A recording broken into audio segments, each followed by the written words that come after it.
الريل كودينيت اليوم غيكون قصه ديال الطوموبيل كيفاش خرجت لارض الواقع. الطوموبيل اللي خرجت بالعكس بالكعيه تاع مولاها، داكشي شوفها ديما ساعره في الطريق قدام لي كونكورون ديالها. يلا اكتشفوا كاملين قصه لامبورغيني.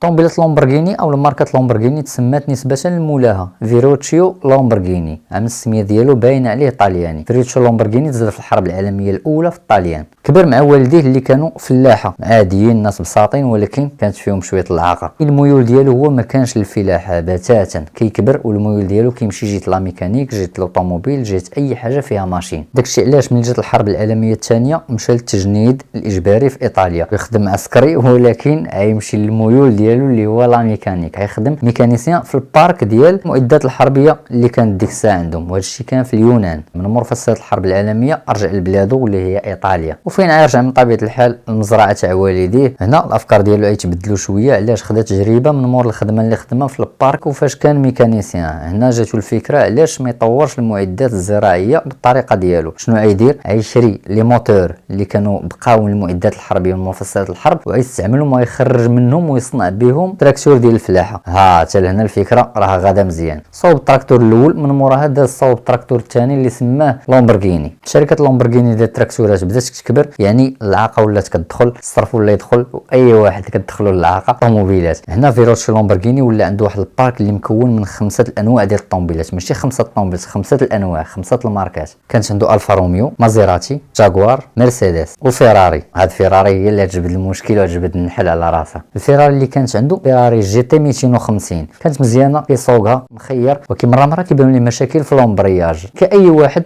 كيمشي كيقصد لاتولي باش يصلح المشكل، كيصلحوه كيعاود يرجع. اليوم غدا واحد النهار رجع عندهم قال لهم خصني نشوف الباترون ديالكم. علاش؟ هو عنده تجربه في لا ميكانيك، قدر يديتيكتي المشكل مناش ويعرف شنو المشكل اللي دارته فيراري في الفابريكاسيون ديالها. هذا الشيء ما كيدخلش للعقل الا ما شفتيش فيه، راه هو مول لامبورغيني، الا شفتي فيه كاي شخص عادي. وبالضبط هذا الشيء اللي وقع لمول شركه فيراري اللي هو انزو فيراري، اللي تلاقاه دار مع غينيون. علاش؟ باش يقول ليه فيروتشي لامبورغيني شوف الساط، راه عندك مشكل في الفابريكاسيون ديال لامبرياج ديال الطوموبيل، ها كيفاش غدير ليه، ها كيفاش غديريه. ولكن الجواب كان مفاجئ ديال انزو فيراري، قال لي شوف عشيري الشنشه غا فلاح، اما الحديد سبور راه بزاف عليك، سير ديها في الفلاحه ديالك وفوتنا عليك، يلا دور ميا.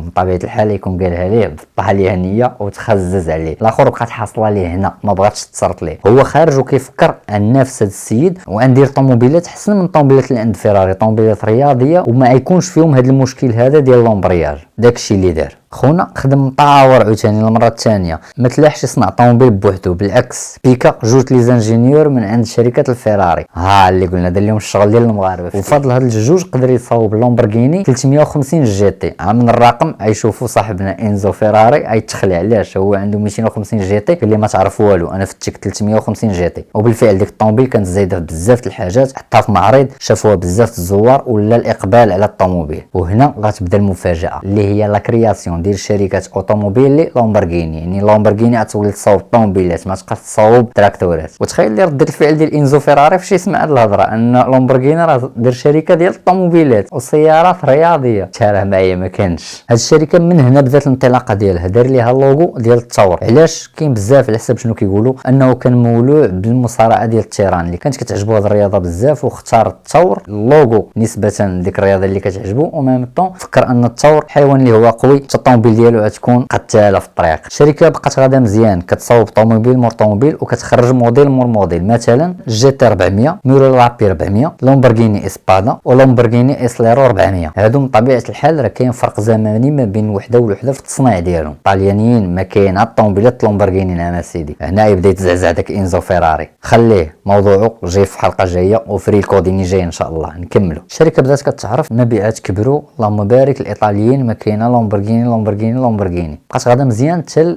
اوائل ديال السبعينات فين بانت ازمه في اوروبا، والشركات الكبارين بداو كيتزعزعوا منهم. لامبورغيني بقات طالعه هو هذا طالع هو هذا. وهنا فكر فيروتشي لامبورغيني باع النصف ديال الاسهم ديالو لواحد الانفستيسور اللي جا بقى هو وياه شركه. من بعد بانت ليه القضيه غاديه في الخسران وباع النص الاخر ديال الاسهم. علاش؟ ما بغاش يضيع داك الحلم اللي بدا من البيرو ديال انزو فيراري وما بغاش الشركه ديالو تموت، خصها يطلقها في يدين الناس اللي عندهم فلوس باش يكملوا بها. هاد الناس ما قدروش يمشيو هاد الشركه، داز على شي 4 أو 5 الناس من يد ليد توصلات رجال الاعمال اندونيسيين اللي كوميم حركوا الشيفر دافير ديالها طلع، الشركه بقات غاده مزيان، لا برودكسيون البيع، حتى جات ازمه ضربات اسيا وهاد رجال الاعمال فكروا يبيعوا هاد الشركه هادي. علاش الازمه كاينه هنا؟ فين طيح لامبورغيني في ايادي امنه عند من كاينه اليوم اللي هي شركه فولكسفاغن. لو جروب فولكسفاغن في نفس العام خدا شركه بوغاتي وبنتلي، يعني هنا كيتطبق المثل المغربي طاح الحك وصافغطاه. هي هادي لامبورغيني كانت غاده في الهاويه حتى طاحت في يدين فولكسفاغن، بقات شادها من ديك الوقت ليومنا هذا وغادا بها للقدام اللهم بارك. بسبب لو جروب فولكسفاغن قدرات لامبورغيني ترجع لها الروح وطلع عام على عام الشيفر دافير كيطلع،